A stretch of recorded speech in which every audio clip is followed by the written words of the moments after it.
friend in need is a friend indeed. I'll be fine na yo akoli sabi n'igwe oyimu mgbe mụ nọ na mkpa ọ bụ ezigbo oyimu karịa oyimu teka eriwe. Ezigbo oyi dị mma, ezigbo oyi dị ụkọ, ezigbo oyi adịrọ mfecha. Show me your friend, I will show you who you are. Ya ka m na-agwa gị. Sacha sọpara ibe ezigbo oyimu oyimu ọma mgbe m nọ na mkpa. Oke eteghete ị nwere obiọma, ibe onye udo, onye dị ka gị akọla m n'ụwa. Sacha sọpara obiọma nyere ụwa, ibe onye obiọma. Sacha sọpara onye udo ka udo na-adịrị. Amara selibe onye udo ka udo na-adịrị. Aya uwe anegro oke nwa ịba obiọma nyere ụwa, ibe onye obiọma.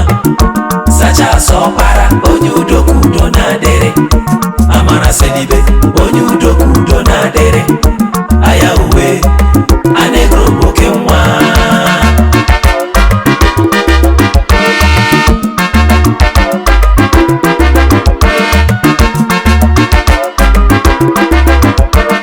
ọnwa egbulu ugo ka ọ chake. Ị marala akara gị ji bịa ụwa, ọ bụ ya dugeje yo. Papa zụrụ gị ka ọma, mama zụrụ gị ka ọma, nwa zụrụ azụ, ọ bụ ya bụ ngọzi. Ọkwa gị si mụ tibe egwu n'ụwa, mgbe tibe egwu ya wedịrị m na mma. Ayaya egwu ọma. Ifugo ka Chukwu si eme ife ya, ọkwa ifugo ka Olisa si ala ọlụ ya. Chukwu wee zama ekpere wee bulie m elu, egwu ma oje mgbe enwe ilo. Amara selibe ọbago ọbago, egwu ma abago. Ayaya egwu ọma. obiọma nyere ụwa, ibe onye obiọma. Sacha sọpara onye udo ka udo na-adịrị. Amara selibe onye udo ka udo na-adịrị. Aya uwe anegro oke nwa ịba obiọma nyere ụwa, ibe onye obiọma. Sacha sọpara onye udo ka udo na-adịrị. Amara selibe onye udo ka udo na-adịrị. Aya uwe anegro oke nwa Sacha sọpara onye a gọziri agọzi ka ịbụ.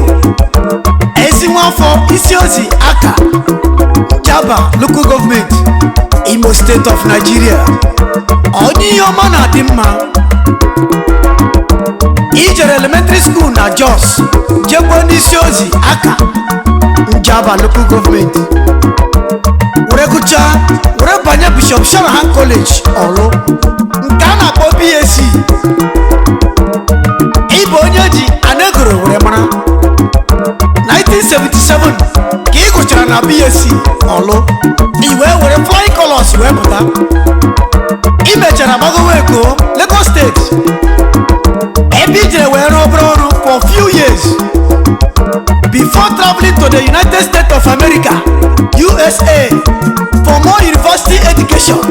Sacha sọpara anegro of Bishanko. Dedem ịbụ onye mma omogo, onye dịka gị agọla m. obiọma nyere ụwa, ibe onye obiọma. Sacha sọpara onye udo ka udo na-adịrị. Amara selibe onye udo ka udo na-adịrị. Aya uwe anegro oke nwa ịba obiọma nyere ụwa, ibe onye obiọma. Sacha sọpara onye udo ka udo na-adịrị. Amara selibe onye udo ka udo na-adịrị. Aya uwe anegro oke nwa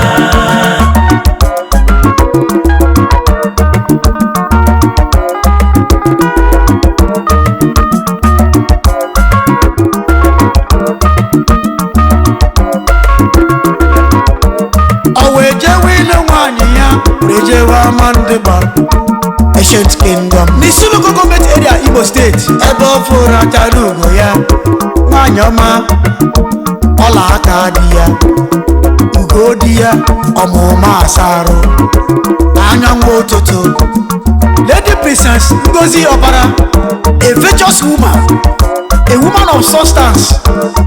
Ogolimaro Bidia, Mommy, Achalugo, Mowambo Honorable Ifeanyi Onya, the music professor, Nekelegi. Obioma nyere ụwa, Igbo onye obiọma, sacha asọpara onye udokudo na-adịrị, amara selibe onye udokudo na-adịrị, aya uwe anegro oke nwa Iba Obioma nyere ụwa, Igbo onye obiọma, sacha asọpara onye udokudo na-adịrị, amara selibe onye udokudo na-adịrị, aya uwe anegro oke nwa akwa isi mụ kelere gị ụmụnne gị ndị nne mụrụ gị na ha ya gbara nne gị Chief Dr. Professor Bernard Ọpara eziokwu bụ ndụ the second of Isiozi Aka, the chief imodu in the BSc Formos play no place like home. Daddy Gugu ọ ga-adịrị gị na mma gị na lọlọ gị Osodieme lọlọ Mrs. Chinyere Ọpara ọ ga-adịrị gị na mma first lady. Isi m kelekwara gị ezigbo nwanne gị fụrụ n'anya Dr. Francis Chibeze Ọpara ahụ dị mkpa ogwogwo imi ya ekelere m ezigbo lọlọ gị ugo nwanyị Barrister Mrs. Vivian Ọpara ọ ga-adịrị gị na mma igolo nwanyị ọma.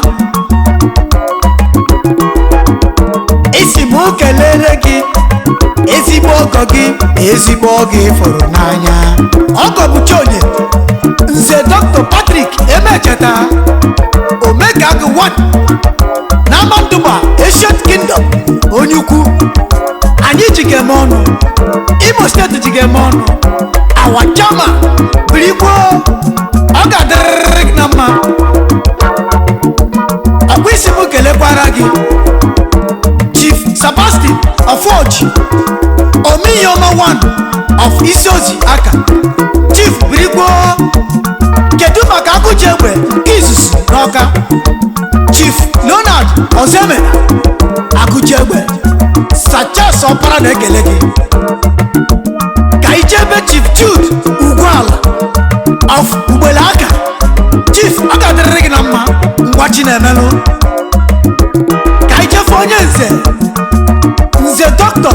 Marcel Obi nwafọ Ụmụele Aka Nze onye Nze Birigbo anyị awụnyele n'ama Chief Dr. Albert Okunwa Iwuofọ Ugobuzo 1 of Ụmụaka Ugobuzo Ọchake Ugocharacha enwekwa ochichi Chief Birigbo ọ bụ onye ka anyị na-ekele Chief Dr. Simon Odueze Igwe gbajiri egbe 1 of Isiozi Aka olumekele strongest man ka ije ekele oke mmadụ High Chief Oliver Iyeme Omiyikwu 1 of Ibele Aka onye mmemme na-asa oji n'oge nna m ochie ekele m gị ekelekwara m the way of Ibele Aka High Chief Benji Iyeme High Chief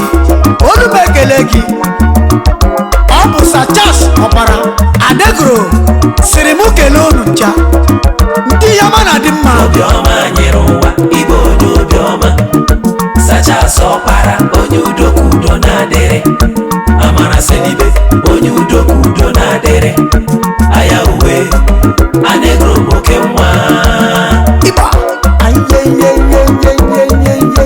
Obioma nyere ụwa, Igbo onye obiọma, Sachas Ọpara onye udokudo na-adịrị, amara selibe onye udokudo na-adịrị, aya uwe anegro oke nwa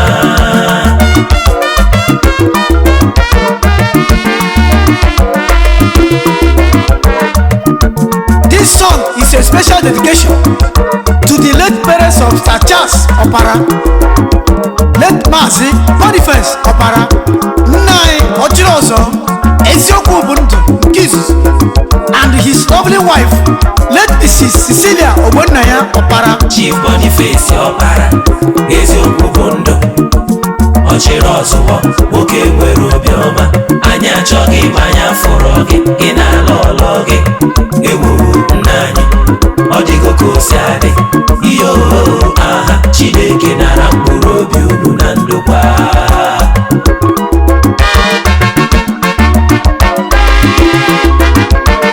Chief Boniface Opara, Eziokwu Ubuntu, Ochirozo, nwoke nwere obiọma, anyị achọghị ma anyị afụrụ gị, gị na-ala ọlọ gị, ewu nna anyị, ọ dịgo ka o si adị, iyo aha Chineke nara mkpụrụ obi unu na ndokwa. In dedication to late Mazi Boniface Amadioha Opara and his wife, late Mrs. Cecilia Ogbonnaya Opara, for their exemplary leadership and positive contribution to our community and the society at large. Papa Boniface was a true pioneer, a tribalizer who helped and raised a lot of our people. The true Ochirozo, nothing was more important to Papa Boniface than the truth. In that respect, he was the first Eziokwu Ubuntu of his generation, and Mama Cecilia was a lovely mother who cared, supported and protected her children at all levels. As we, her children, continue to miss their presence in our lives, may their loving souls continue to repose in the Lord. Amen. Chief Boniface Opara, Eziokwu Ubuntu, Ochirozo, nwoke nwere obiọma, anyị achọghị ma anyị afụrụ gị, gị na-ala ọlọ gị, ewu nna anyị, ọ dịgo ka o si adị, iyo aha Chineke nara mkpụrụ obi unu na ndokwa.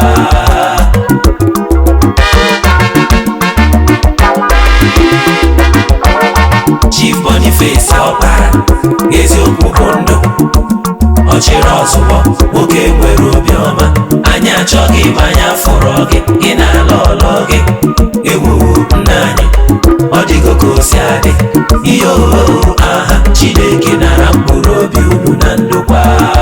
Chief Dr. Professor Bernard Opara na-asị unu bye bye. Aha Chineke nara mkpụrụ obi unu na ndokwa. Dr. Francis Chibeze Opara na-asị unu jee nke ọma. Aha Chineke nara mkpụrụ obi unu na ndokwa. Sir Charles Opara Anegro na-asị unu laa n'udo. Chineke nara mkpụrụ obi unu na ndokwa.